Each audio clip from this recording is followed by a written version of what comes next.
now, Heartland Sports with Todd Richards.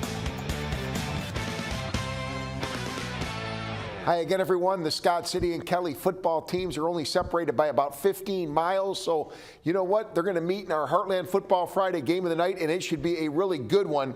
Kelly is undefeated at 5-0, and will look for some payback against the Scott City team that's had their number the past few years.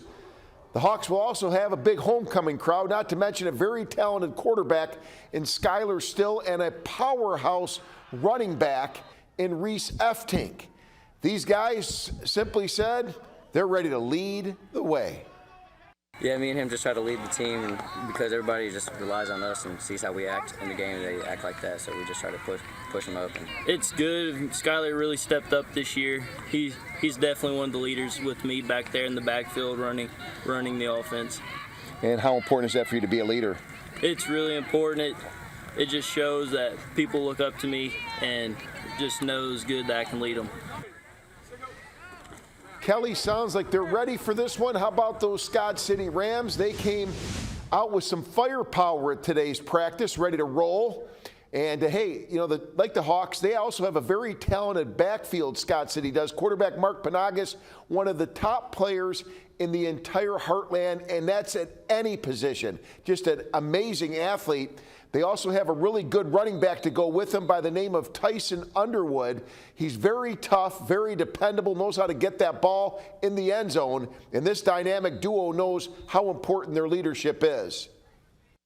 I take it very, very seriously. I feel like if I don't pull my weight in practice or in games, I feel like I let the team down as a whole, you know, because when I do something, the team follows, and it's an example thing. If I set an example, people will follow. You guys are a couple of the leaders on this team. How serious do you take that role? I take it pretty serious because I want to make sure the grades following up after us know what it takes to be great and just keep the winning tradition going. Scott City and Kelly will kick off at 7 Friday in Benton. Again, our Heartland Football Friday game of the night. The SEMO women's basketball team opening up practice this afternoon. Coach Rika Patterson's Red Hawks taking the floor at the rec center. Some bad news to start off with, though. Senior guard Sophie Buzzard out for the year with a torn ACL. Buzzard was a big part of Southeast's run to the OVC tournament semifinals last season, but SEMO's still confident they can carry that momentum over into this year after an upbeat day one. Definitely the energy, for sure. That was over the top. The enthusiasm was great, and I think that allowed for them to get through the hard things that we had on the schedule for today.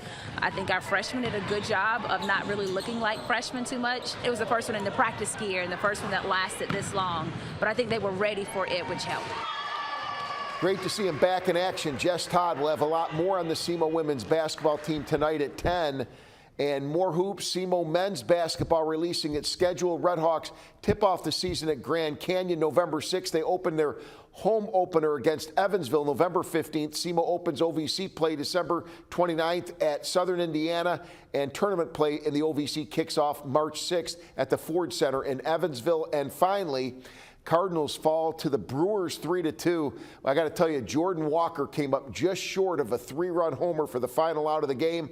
Cardinals will play their final road game of the season, that one tomorrow in Milwaukee.